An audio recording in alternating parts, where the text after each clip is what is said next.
the old Blackford County Hospital in Hartford City, Indiana. Let me tell you, this is among the eeriest feeling buildings you may ever have the opportunity to be in. Jen and I, through our online radio show, were invited to this location back in November of 2009 to do an investigation.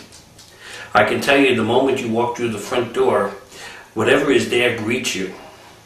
You immediately feel the thickness of the air, the sense of alertness that follows you, and then you begin to feel really uneasy. Please understand that whenever we did an investigation, we would search the building in daylight, and we'd go from room to room, closet to closet. We would set up motion alarms in the event that someone else was hiding in the building. There was no way to avoid all of the alarms that we had set up. The building at the time of the investigation needed a little removal of some mold on drywall and a few small leaks fixed. Other than that, the building was ready, maybe after a sweeping and a mopping, to be reopened. There was one investigation where there was water every place. The hallways, as the night went on, and on every room, we were starting to get puddles of water on the floor. We're told that today the mold problem has gotten so bad, it's extremely unhealthy to return to the building. And on top of that, the state has now taken back the building. Another thing that took place at this time was that the walls, the ceiling, and the floor was sweating. This is the first time and the only time that it ever happened.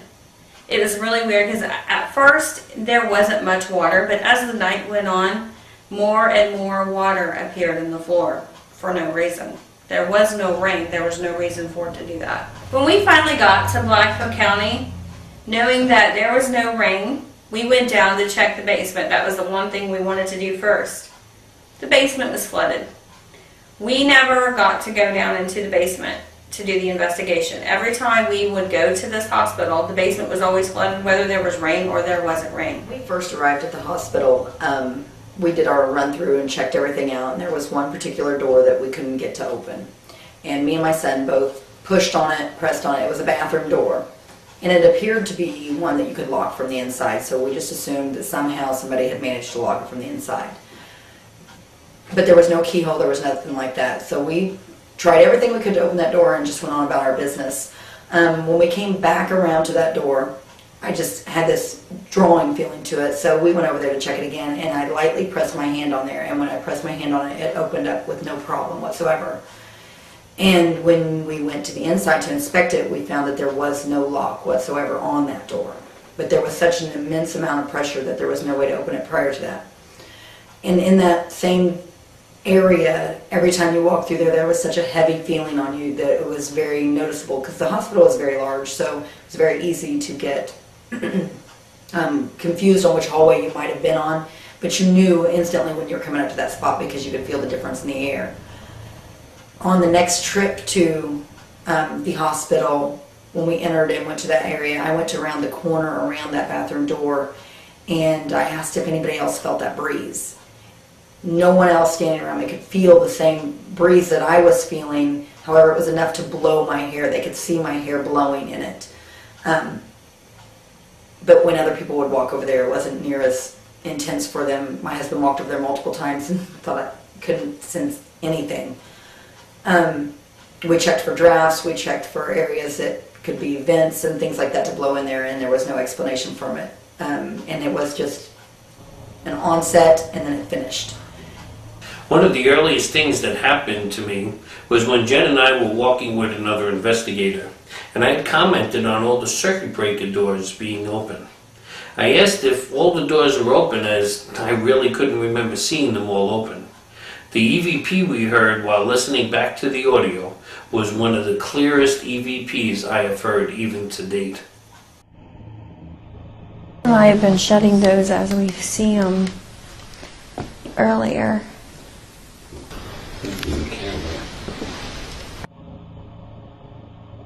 I have been shutting those as we've seen them earlier.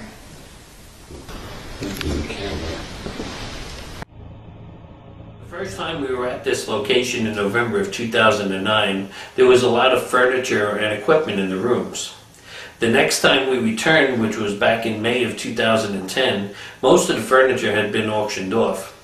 Now, if entities are attached to furniture, as they say, my condolences to all those who purchased the lots.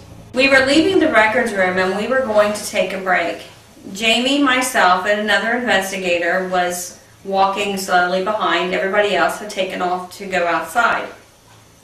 As we were walking, my cell phone started ringing. Now, mind you, my cell phone is in the lobby and a good distance from us.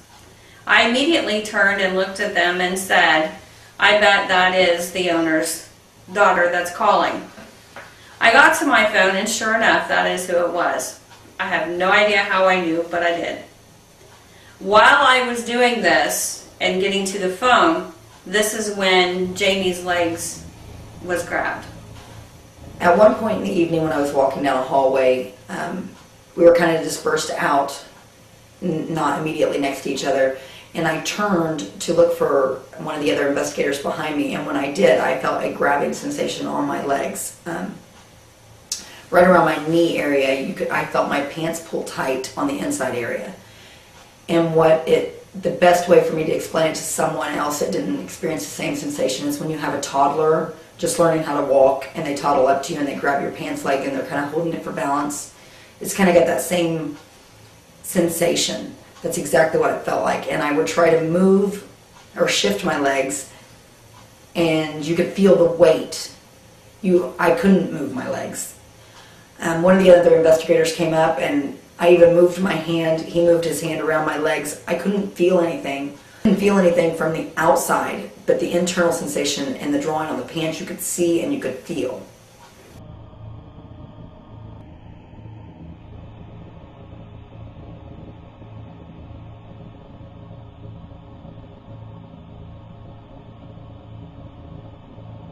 You were wrapping your arms around Jamie's legs.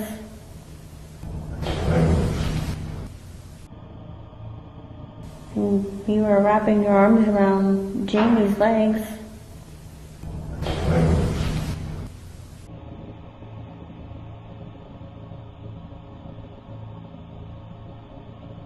About halfway through the night, we were up in the front room and we had done an EVP session. We were all just listening, getting readings, kind of standing in the same place for several minutes. And I was feeling like I had walked through some cobwebs. And so I started kind of brushing my hair and trying to get those out. And this went on for several minutes until finally Steve and Jen, looked at me and said, what's going on? And I said, well, I got some cobwebs in my hair. And we hadn't encountered any cobwebs anywhere else in the rest of this investigation. And so they said to me, well, that's not cobwebs, something's touching you. And it hit me at that point. I never even really thought about that. That was my first experience really with anything, touching me. I thought, boy, this is really creepy. And I wasn't really expecting that.